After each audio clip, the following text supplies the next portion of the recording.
Rugby World Cup fever is being overshadowed in Paris by a huge political storm involving a player convicted of a racially motivated attack, the French head coach and the French president himself.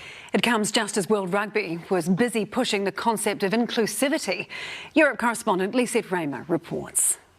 Now it's time we compete for something bigger. World Rugby bosses woke up excited this morning. Togetherness and unity. Ready to debut a shiny new video featuring big promises and the big guns. There's the Ruby Tui factor, obviously. The Black Fern star front and centre of a new campaign. Let's set an example. Selling the Rugby World Cup. As an inclusive, respectful tournament.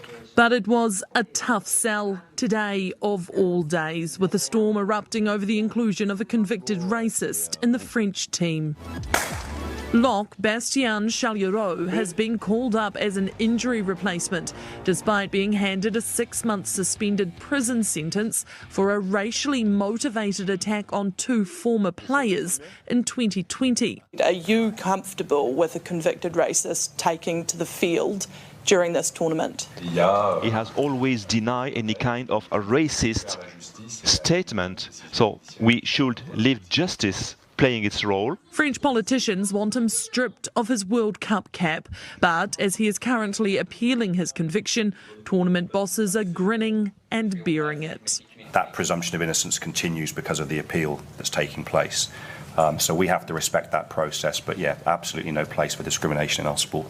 The French president was involved by lunchtime. Macron caught on camera alongside the coach at training, who was heard saying he must speak. If he has to cry, he has to cry. Within hours, he did.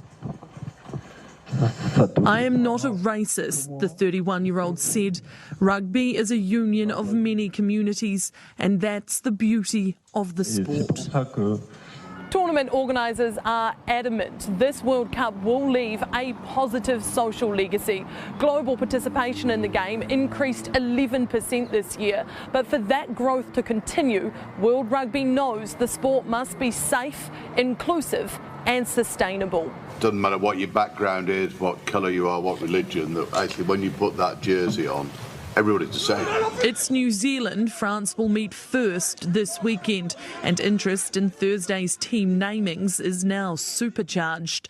A convicted racist, far from the ideal candidate to be lining up for the blockbuster opener, let alone lifting the Webb Ellis Trophy at the end of it all. Well, Lisette joins us live from Paris. And Lisette, World Rugby thinks the answer is for men to be more like the women. Yes, that's right. World Rugby bosses were referencing the Women's World Cup in New Zealand yesterday as a great example for how athletes can use their platforms for good, praising the likes of Ruby Tui, but all of the players in that tournament for how they managed to use their personalities and their values to become such phenomenal role models on and off the field. For their part, the All Blacks have given absolutely no oxygen to this controversy at all. In fact, yesterday it felt like they were the only people in France not talking about it. As for whether or not the Frenchmen will actually see any game time this weekend against New Zealand, it's looking increasingly unlikely. Lisette, tēnā koe.